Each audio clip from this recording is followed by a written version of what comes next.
going to say today's guest is Giles from Avvoka. He is the head of growth, and he is an absolute whiz when it comes to document automation. So we're very pleased to have you, Giles. Would love to hear a little bit about you, maybe a 30-second snippet of who you are in your own words. Yeah, so Giles Thompson, head of growth at Avvoka. And what I do is basically a bit of sales, marketing, partnerships, and actually a bit of education of document automation software. Our document automation software is different because it allows you to go through the whole life cycle of a contract or a document. So all the way from automation, collaboration, negotiation, execution, all in one place. And in addition, we are extremely powerful as a platform, and also very intuitive to use. So you don't need an engineering degree in computer science in order to use the platform. But me, my background is as a lawyer. I trained at Herbert Smith Freehills and then later worked at Kirkland and Ellis. But anyway, here I am in legal tech, battling away with you, Horace. Look, you're one of the many, and we're happy to have you. Two things stood out when you're talking just now, and I really didn't realize this until you're talking about it. First is the idea of document automation, not just for the first draft, but for the entire life cycle. That is pretty unique. I rarely hear about that. And the second thing, I don't remember. So I'm going to come back to it after maybe we explore the first point. Tell me more about this whole idea of like document automation as a life cycle. And the second point I just remembered is the ease of use. Love to hear about that. Sure. Well, I mean, I think essentially the idea is that, rinsing and repeating document automation for that first rough and ready draft of a document has been around since, the 80s. People know who's been releasing that software. And actually, that was an amazing revolution within legal practice. However, we see no reason why actually that first sort of rough and ready draft that's created from a document automation tool, why there shouldn't be automation actually in the middle of the collaboration on that document, perhaps in a private practice law firm internally between colleagues. So say you're doing an employment agreement and you're speaking to your pensions colleagues and they've marked up some bespoke drafting, but then halfway through that, the client rings you up and says, hang on, we need to, modify this incentive scheme. What you can do is you can go back to your questionnaire or your initial set of responses you give to draft the document, change one of your fundamental deal variables, and then all of the changes are made in the document as you go. And actually, one of the beauty as well is when it comes to negotiation, if it's a salesperson or someone who's using the software and they get pushed back against by their counterparty, what they can do is go back to the questionnaire. And instead of choosing, for example, harsh confidentiality provision, they can go for neutral or even counterparty friendly confidentiality provision. So it allows for that sort of playbooking and very strategic commercial outcome driven way of drafting, but also automating those negotiations. The second question was about the ease of use, and how have you designed it so that it is easy for lawyers to use? So, I mean, essentially by it's speaking to as many people who aren't lawyers actually, and just random people and saying, here's the software, and essentially running the granny test. If you're a granny, and I'm not casting aspersions at grannies here. It works for grandfathers, works for grandfathers as well.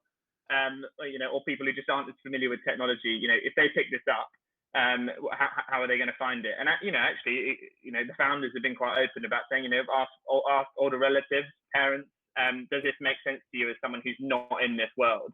And hopefully the answer is yes. And also being truly no code as opposed to low code.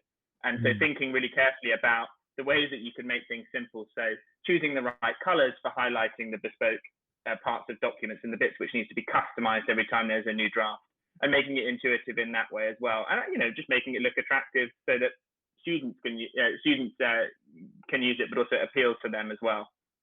Yeah, it's really kind of special, this idea of designing for people who may not be the primary user, because if the general population can use it, then the primary user would very likely, I think, benefit from the improved designs.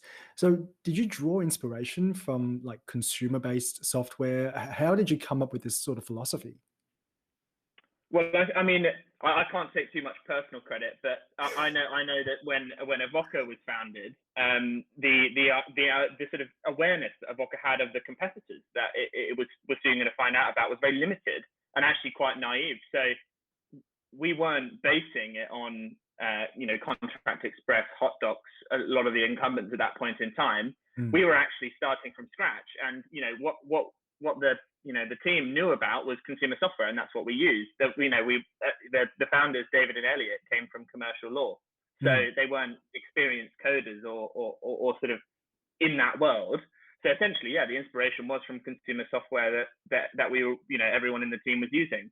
So that's really how that happened. And actually, it's been quite nice coming at it from a different angle, because we never would have come at it from such a different and unique angle had we known about our competitors right at the very beginning. We probably would have converged on what they were doing, just because that's what people tend to do. It's you say converge, and I think I don't know if you've made this observation about the legal tech market, but there is a sort of convergence where everyone copies everyone else. And it's very rare to hear this sort of like fresh injection from a different perspective. And so let's kind of merge the 2 points that we've been floating around, right? This idea of making it easy for lawyers to use, and this idea of making it available for the entire life cycle. A lot of conversations I've been having recently with people center around this idea of playbooks. And that's more so for the corporate market, I think, than for the private practice market. And so in your view, how are we improving on playbooks, or how can we improve on the current state of play of playbooks?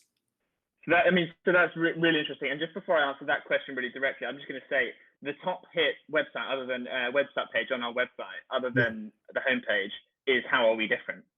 And I think it just goes to show that actually, although we've made our best efforts, people still in the document automation market are desperate to see points of difference between providers. So hopefully our webpage does that for people. I thought that was really interesting, actually. In a market of 800 people in it, I thought that was really interesting. But going to your point on playbooks, well, I think it's really tough for me to answer that, because actually we're a technology company, and actually what we find a lot of the time is where our clients really succeed when it comes to playbooks is where they've got great internal people who have taken the time to actually put together the templates, put really clear drafting instructions in them, and actually come up with different permutations of different clauses. So, when a particular deal happens, they've gone away and taken the time to think, oh, actually, that was some interesting drafting from the counterparty, or actually, that custom drafting we did was going to be useful later.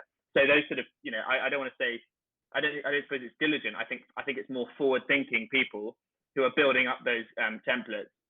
That's the recipe for a really successful playbook. But actually, I think the other point where we can help and do help some of our clients is the data point.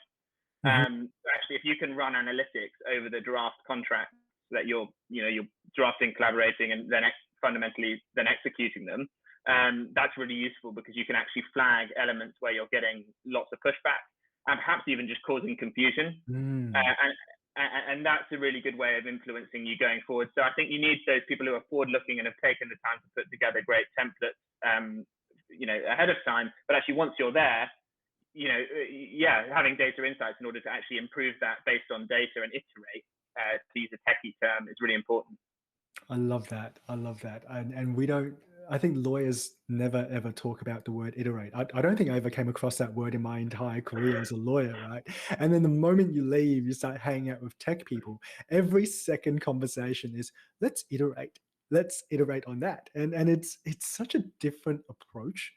I don't know. I mean, maybe let's meander with this conversation a little bit, right? Because I remember back in law school, there was this idea of laws based on precedents. And when there is change, it's incremental changes. It's kind of these tiny little shifts, and it's only made by people who have power and authority. You would have to be a Supreme Court judge or High Court judge before you can say, yep, this is new law, we're going to increment. You don't do that as a junior lawyer. You can't go, hey, let's iterate this, because I think people feel like, well, you haven't earned it. You haven't got the right to change existing traditional practices. And maybe that's to the detriment of the market. And this is all just kind of like random thoughts at the moment. Have you come across this sort of attitude, this kind of resistance to change and transformation? It is, I mean, there's a lot of interesting points to unpack there, but I think one of them is also whether we characterize it as resistance or pragmatism. Because actually, where you're in it, it's almost a rational choice point, isn't it? Where you know that the other people are going to behave in a certain way within the situation. So I'll use the example of people using our software to collaborate and negotiate with counterparties. Now, the people who have the most success doing that, it won't surprise you to hear, there's those that have good leverage against their counterparty. So, it's very much, you will just use the platform, or otherwise you're not doing business with us. And that works really effectively. The other element to that is, I think people are quite realistic, and they know that lawyers who are often very adversarial in nature, if you know that the other side, when you ask them to collaborate on a particular platform, is going to see it as a slight or as a one-up, and you know that they're going to behave that way, rather than thinking, oh, actually, this is a new thing to try. Well, actually, maybe you're just being pragmatic in not trying to shift the dial there. So I think there's an element of that, but actually on that point, we're hoping that that's going to change, where we've actually partnered with the Loan Market Association and Allen Overy on a project. So we're really excited about it, to automate all of their standard form templates. And what that's going to mean is, hopefully, all of their members are going to get used to our platform, and that means that it's less of a kind of power play when you send a document via Avvoka, if that makes sense. And I think the other point as well that you mentioned around kind of iteration, I think it's really interesting, because iteration is really relevant when you're talking about the minimum viable product of something. And I think it probably doesn't translate when it comes to advice, and that's really tricky, because you can't just say, here's our minimum viable product advice. We've done a bit of research, but this isn't all like completely bulletproof. Because the clients just say, well, I just want a bulletproof piece of advice. I don't want your initial thoughts. And actually, maybe clients will say, actually, no, we do want your initial thoughts, and then if you want to cover your bottom afterwards, you're more than welcome to. And actually, one of the ways that's come up for us is with our collaboration functionality. I do wonder whether lawyers are going to want their clients to be able to see how they're marking up and negotiating in real time. Because ultimately, that is, drafting it, as we all know, is an iterative process, and it's also part of a team. One person in the team does it, and then the other person in the team iterates. So lawyers are used to iterating, but just in a different context. I love it. That's a far more in-depth answer than I was expecting, for a pretty random thought that came out of the word iteration. You obviously have thought a lot about this, and I love it. Like, I mean, in your role as the head of growth, you have to really understand the customers. You have to really understand the market. And you mentioned briefly earlier that you do a lot of interviews. You talk to people both in and outside of the legal market. And so maybe, like, I know this kind of chat's gone on for a little bit. Maybe we can end it with a little nugget. What do you think is the most unexpected observation you've made in the last 12 months about either the market or people outside the market, or the use of software that help lawyers? What's the most unexpected thing? So Horace, maybe this shouldn't have been unexpected for me, but it was actually the realization that some clients, when you're talking about pricing and how they should pay for your product, some clients actually prefer to pay more in some contexts. And I'll unpack that a bit. It's essentially, clients really care about value when you're offering them software. And I think that should be obvious. But actually, what wasn't obvious to me was sometimes where a client can actually derive value from the exact product they're getting and their ultimate output, they're actually sometimes more willing to pay more money if they can have that link between the two. Not only because it helps them when they're ultimately charging for those goods and services to their ultimate clients, but also because everybody feels better about what they're paying if they know that there's certainty and they're certainly going to be getting value. If they're going to be paying 50 or whatever unit you're using versus 40 whatever unit you're using, it's different if they know that they're getting the value for that 50 as opposed to that 40, where they may not be getting the value, but it might be fixed and it might be lower, the price. Is it sort of like this idea of, based on how they want to get from A to B, you can then say, well, here's a difference in service, and therefore here's a difference in pricing? Yeah, I think for me, my understanding from when I've had these conversations is essentially clients don't mind paying for a product like ours, Mm. where they know that they're going to be making, you know, more gain, more sort of efficiency gain than they're going to be paying in any scenario where they're paying you a single penny. And I think that's the key point. If they know that if they know that they're receiving an invoice from you, they can say to themselves, well, actually, times that by, you know, 4 times is what we've generated in terms of savings and, Yeah. you know, additional cost saving there. So I think it's that reassurance that makes people very willing to pay, and the lack of an opportunity for there to be a dead cost.